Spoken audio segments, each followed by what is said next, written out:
the next one you want to do is to supplement your WIP with KPIs and visuals. And to actually demonstrate this, I'm going to pull up a WIP solution here to kind of suggest what I mean by that.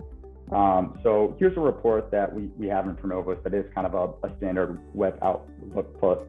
And what you see here is kind of down at the bottom is your kind of standard WIP report. So you got your contract amount, your estimated cost, job to date profit. But what we can start to do is add different layers to that report. So it can kind of be that blinking red light in the system of, hey, something might be wrong here.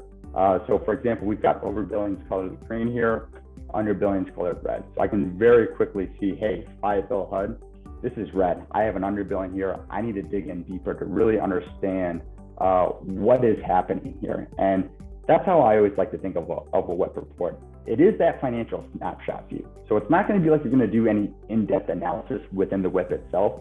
It's there to be that warning system of, hey, here's what's happening in all the projects. Here's where you might need to dig in deeper. So you don't just want rows of black and white data. You really want it to be more obvious if there's something you need to key in on as an individual, as a company, and dig in deeper to understand what's happening there. Same thing up at the top here. Identify what are some of the important metrics for your company. Is it gross profit, cash flow, over under billings? Identify what those things are, put them front and center. Don't bury them within the WIP report itself. If things are important for your company, you want to make them front and center and put them up at the top. And then the last thing you want to make sure you're doing is really supplementing the WIP report with visuals.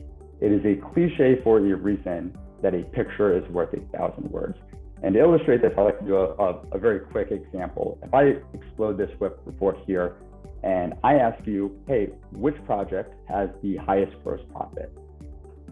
I am sure you can find the gross profit column, look at each individual job, and figure out which one it is. But it's not immediately obvious. Where if we look at this chart up at the top and say, hey, which project has the highest gross profit? You can very quickly see, oh, it's the agent 1804.